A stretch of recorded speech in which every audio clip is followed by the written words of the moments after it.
Hey guys, this is No Solution. I'm Scott, and today I have a fairly new release that I haven't seen anybody talking about. Obviously, I don't watch every video, so I don't know if no one's talking about it or I just haven't seen it, but thought it'd be worth mentioning. Also, got a package from Kevin from Gravewurm. I had ordered some stuff, and he sent a bunch of cool flyers and posters and just cool stuff for the Gravewurm fan to check out. So I'm not going to show all of it, but I'm going to show some of that and some of the new releases. And then I'm going to go over the Nick Cave and the Bad Seeds concert that I saw a couple weeks ago in Detroit. So let's get into it. The new release I wanted to highlight is from this band, Ophicvs, I believe it's pronounced. So this is a project it's a one-man project. The one member is Ophicvs himself. He's also in Lucera and other projects as well. But this is his solo project. Originally from Columbia, now residing in Columbus, Ohio. This is his 6th release under this name. Started in 2013. And I would describe it as blackened heavy metal, but with a increasingly as the releases have come, much more of a focus on the heavy metal side of it. Some blackened elements in there, but really, really traditional heavy metal, I would say. Obviously, the vocals are going to be a little. Your mileage may vary, but he's going now for kind of like a high-pitched type delivery that I would really compare kind of to Udo, like Udo's high-pitched stuff from Accept. So anyway, I've been a fan of this guy for a while. I really like the kind of over-the-top image. As you can see there, we've got the gas mask, which is kind of his calling card. And then on the back, this is the slipcase here, and on the back we've got the embossed pentagram with him flipping us off and 666 bitch, and it says a Cybergoat Odyssey Saga. So this is kind of a loose concept album, I guess I would say. Here's the cover from inside. Try to get it not glaring. There we go. So riding some kind of beast, mechanical beast, through the tundra, and the album is called Steel Beast. So it's kind of split into it is split. There's chapter 1 and chapter 2.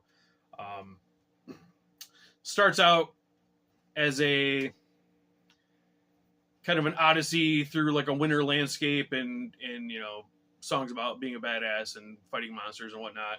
And then he goes on a spaceship and goes off into the stars and goes off to kick ass in outer space. So, as you can tell, this is kind of tongue-in-cheek, not to be taken too seriously, but it's just very, very fun. Here he is. Here he is taking off into space there. And we've got some pantsless alien chick there he's checking out. So what I will say about this album is I think it's really a step up from the last couple. Like I said, traditional heavy metal, really just cool heavy riffs. He's incorporating a lot of kind of, I guess you would say, retro synth in it now. Think like 70s movie scores, like that kind of synth.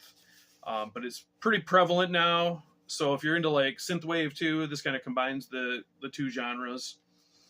As for highlights, I will say the first song, Steel Beast, the title track, I don't think is the strongest opener. The next song, Frozen Hell Hero, I think it really kind of captures the spirit of the album. I wish that had been the opener. But every song pretty much is good. It is a bit long. This is over an hour, which for this kind of style, I think might try some people's patience. And I think there are a few songs that could have been lopped off to kind of bring it down more to like the 45 minute running time.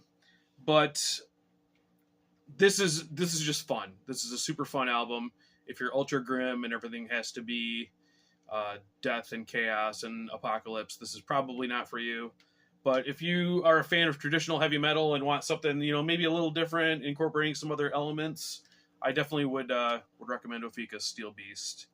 And yeah, this is a new release from this year. And by the way, I must say, I really appreciate, here's the album cover, and then the slipcase is something different. I don't understand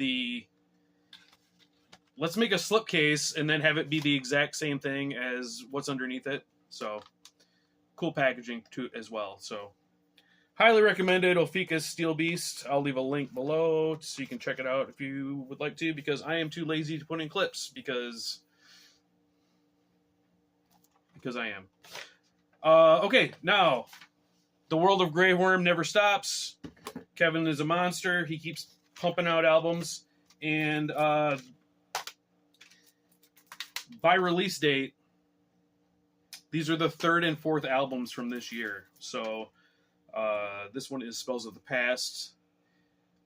And then the next one is Fortress of Doom. As you can see, this is still sealed because I'm still listening to this one because they come out so fast. But this came out kind of right on the heels of Necromantical Fiend, and so I kind of expected it to be a similar type sound. But this one I think is a lot more kind of groovy and melodic and catchy, like more immediately catchy. I was really surprised that there was for such a short span between the recordings that it sounded so different. But yeah, another fantastic Gravewurm album. I know you'll all be shocked that I love it, but I do.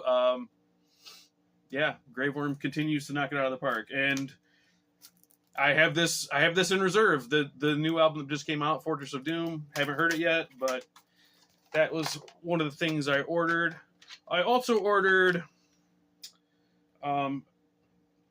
probably a non-essential release, but at this point I've got so much Gravewurm, I just kind of keep picking it up as it comes out. This is the Funeral Rites album. It's called the Goat Mix.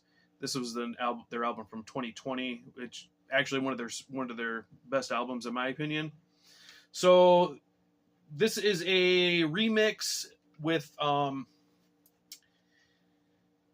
would say definitely more of like a bottom end sound, more traditionally powerful, I guess some people would say. You definitely hear the bass a lot more. I like it. I like hearing the different perspective on it, but I do kind of miss that more trebly kind of bite from the guitar. So this will not be my preferred version, but it's definitely cool to hear a different version. And you can, if you don't like the mix of, or you would prefer a different mix of the original, this is out there for you to check out. Also, just kind of again, a non-essential thing, but I wanted to have it. It's a split Gravewurm and Atal, who I believe is from the Philippines. I have not listened to the Atal side yet. This is Union of the Two Flames. So we've got the Gravewurm side is black, the Atal side is gray. We'll show the J card here.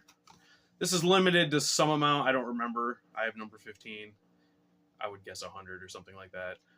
So the Gravewurm side is rehearsal recordings from 2015, and I've heard those rehearsals on a different release, so it wasn't really anything new to me.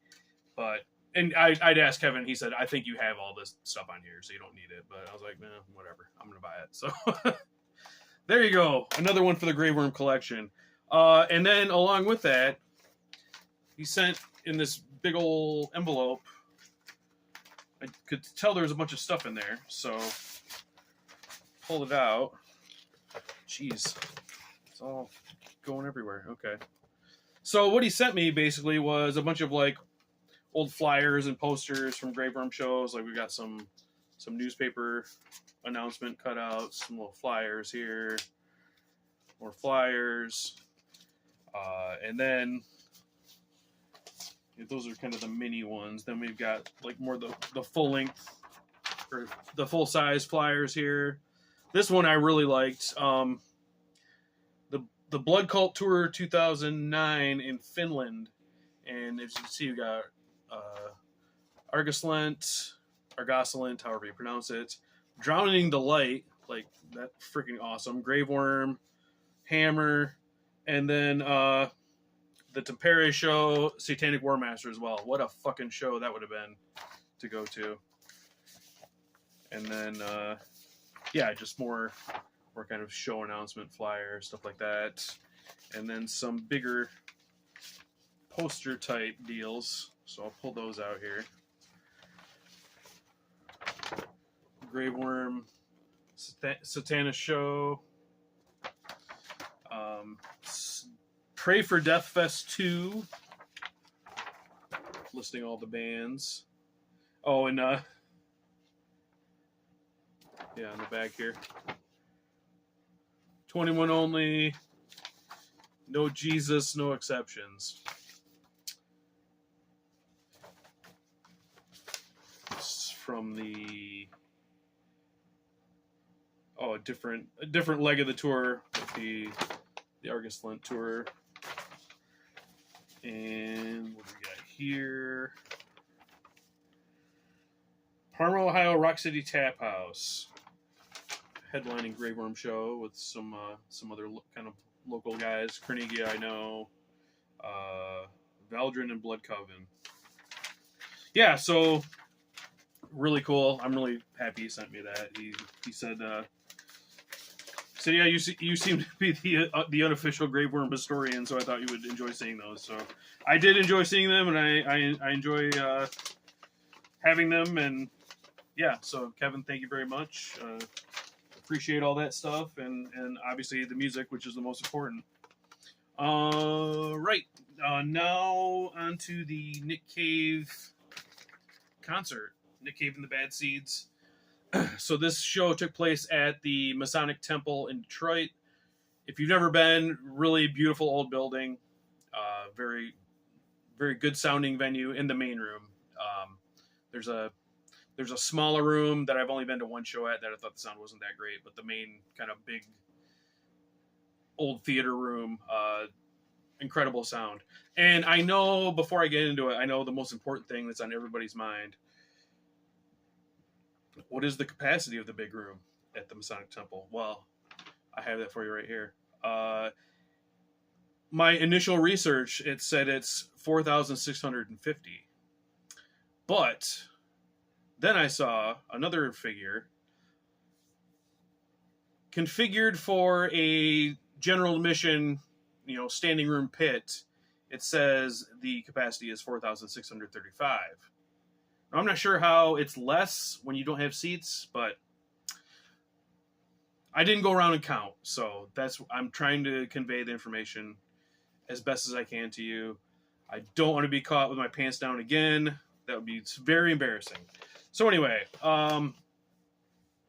this was a show I was kind of on the fence about for some reason. I thought there are some of the bigger acts that I like. I just think, well, I'll catch them next time or whatever. Well, it turned out I had nothing going on that day. I checked for tickets, and the scalpers, I guess, ate shit because the general admission tickets day by day kept going down and down. So I ended up grabbing one, went out there, and there was some kind of delay getting in the building. So by the time I got in, I think doors were at 7 supposedly, and I didn't get in until 10 after 8.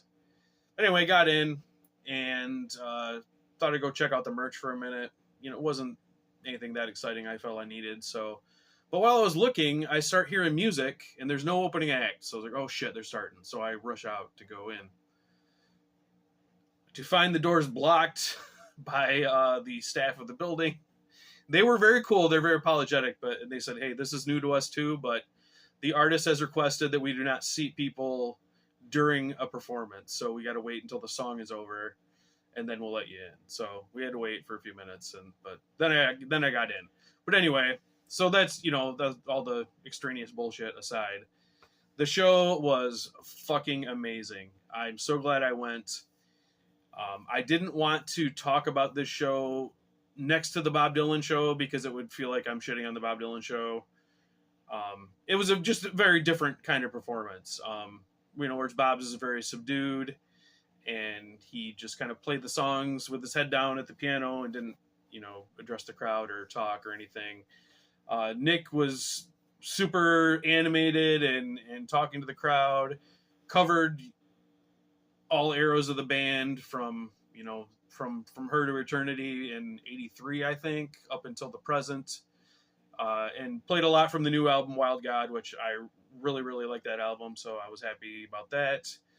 And just, the first time seeing somebody like that, and maybe the only time, I don't know, he's not a spring chicken either, but covering all those eras like that and with such an incredible performance. I think it was him and then a 6-piece band, and then he had a 4-piece background singer / choir in the background. They're all kind of dressed in like the gospel robes. 3 females and a male. They did a great job. A lot of Wild God and a lot of stuff from Abattoir Blues and Lyre of Orpheus had a choir on it, so very appropriate and really filled out the sound having them out there. He was, running all over the place, and then funny in between songs. Like one of my favorite banter was really short, but he stopped. He's like, "This is a song about a girl," and the people screamed. He's like, "Well, they kind of all are." So I thought that was cool. But yeah, just a great show. And then the encore, everybody left, and it was just him and the piano, and he played Into My Arms, just him, and then with the crowd singing along. Just a fantastic, fantastic show. I don't know. I think a lot of the shows are sold out, and the tour might be almost done now. But if you get a chance to see Nick Cave on this tour, I would highly recommend it. It was a great show, and I'm very glad I went. And I can't believe that I was considering not going. You know what I mean? Like, it was that good. So, like I said, different kind of show than Bob Dylan. If I had to rate like my enjoyment, I enjoyed the Nick Cave show more, but I'm not sorry I went to see Bob Dylan either. They're just two totally different things. That's it. So thanks guys for watching. If you are into movies, I was a guest last week on Tom from Cinema Attacks. He's doing live streams discussing movies. I was on last week. I'm going to be on this week too, on Saturday at 8 p.m. Eastern. Should be a fun time. And that's it. I feel like I had a sign off, and now I don't even remember what it was. So I will say thanks for watching, everybody, and as always, Simon is a scallywag. Later.